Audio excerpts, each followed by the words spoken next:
I'm 37, a single dad, and I work my ass off to give my 7-year-old son the best life possible. He's my whole world. His mother bailed when he was barely a year old, leaving me to figure it all out on my own. And I did.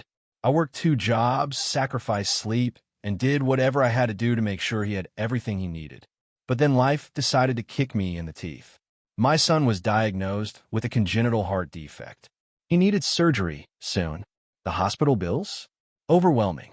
But I didn't have time to wallow. I started saving aggressively, cutting every unnecessary expense.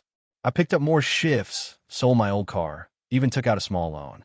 Every dollar I had went into that surgery fund. Then came my cousin, entitled, manipulative, the type who always managed to turn other people's hard work into her own success.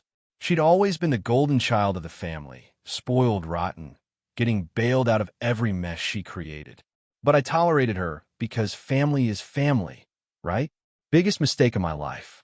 It was a normal Tuesday when I went to the bank to make another deposit into my son's medical fund. That's when the world tilted on its axis. My account had been emptied, every cent gone.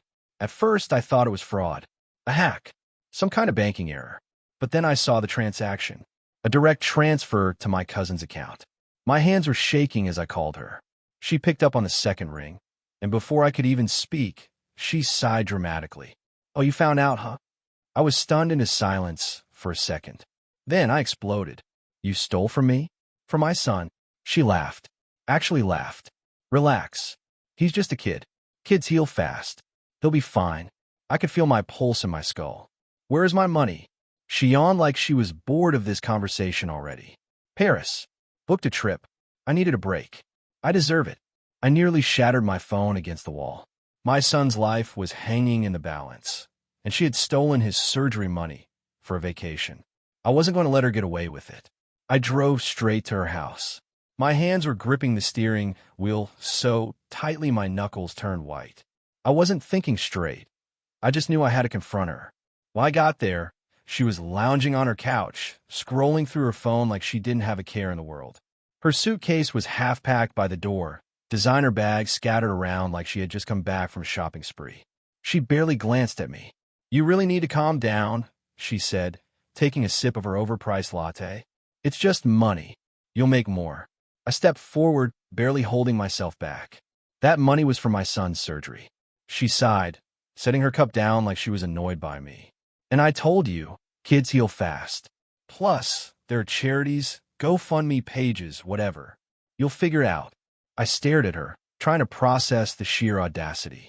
"You stole from a sick child." She smirked. "Technically, I borrowed it." I clenched my fists. "You're going to return it. Now." She rolled her eyes. "Oh, please. I already spent most of it on my trip. The tickets are non-refundable. But hey, I'll pay you back. Eventually." That was it. The last straw. She thought she could get away with it. That she could just walk all over me like she had with everyone else in the family. Not this time. I didn't argue anymore. I just turned around and walked out. Because now, I had a plan. And she was going to regret every single second of this. I knew getting the money back through reasoning was useless. She had never faced real consequences in her life. But I wasn't about to let my son suffer because of her selfishness. So, I did what she never expected. I went straight to the police. Identity theft, fraud, grand larceny. I laid everything out, provided the bank statements, the unauthorized transfer records, everything. The officer at the station took one look at the evidence and told me this was serious. A felony level serious. But I wasn't done. I called my aunt, her mother. She was just as entitled as my cousin, but she hated bad publicity. I told her exactly what happened, made sure she understood her precious daughter was about to have a warrant out for her arrest. She tried to brush it off, claiming it was a misunderstanding. "She's family," she said like that made it better. "So is my son," I snapped. "And unlike her, he's actually innocent." My aunt sputtered, tried to guilt-trip me, but I hung up. I didn't have time for their nonsense. A day later, my cousin called, panicking. "You called the cops on me?"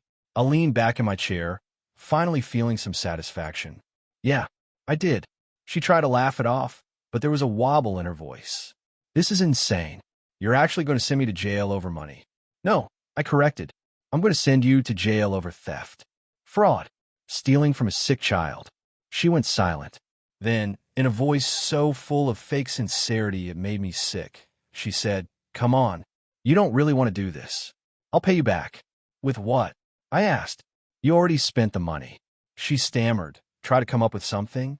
Then she switched tactics. "I'll make it up to you. I'll babysit for free." I laughed. Actually laughed. "You think I'd ever trust you near my kid after this?" She started crying then. Real, desperate crying because she knew she was screwed. She begged, pleaded, claimed she'd do anything. But it was too late. The damage was done. The cops picked her up 2 days later. And let me tell you, watching her get hauled out of her house in cuffs, satisfying doesn't even begin to cover it. The moment they took her away, she screamed my name like I was the villain. "You did this to me," she shrieked, thrashing as the cops escorted her into the squad car. Her mother, my aunt, was standing on the porch, clutching her chest like she was about to faint. "You didn't have to ruin her life over this," my aunt shouted at me, her voice shaking with rage. I looked her dead in the eye. She stole from a sick child. She ruined her own life. Then I turned around and left. The legal process was messy, as I expected. She tried to fight the charges, but the evidence was airtight. The bank records, the transaction trail, the phone call where she practically admitted it.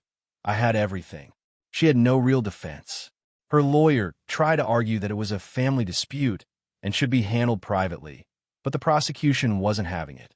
Grand larceny and identity theft weren't small matters, especially when it involved stealing from a child's medical fund. Then came the plea deal. The prosecutor offered her a deal: pay restitution and take a guilty plea for a reduced sentence. If she refused, she'd be looking at years behind bars. And guess what? She didn't have the money to pay me back. She had blown it on her Paris trip, luxury shopping, and expensive dining. Her only option? Her mother. My aunt, who had spent years enabling her daughter, had to cough up the stolen amount, every last cent. She was furious, humiliated, and seething, but she paid up because the alternative was watching her precious daughter rot in jail for years. But here's the kicker. Even with the restitution paid, my cousin still got jail time.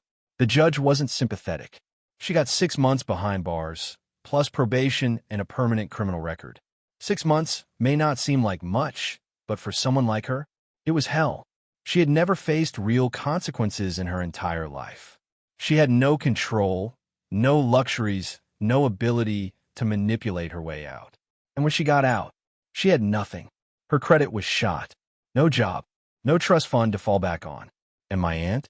Oh, she resented her for dragging her into this mess. Their relationship was never the same after that. As for me, I took the money and scheduled my son's surgery immediately. And let me tell you, when I watched him wake up, groggy but healthy, I knew I had done the right thing. Because no one messes with my kid and gets away with it. And if you like this story, maybe subscribe. Unlike my cousin, it won't cost you anything.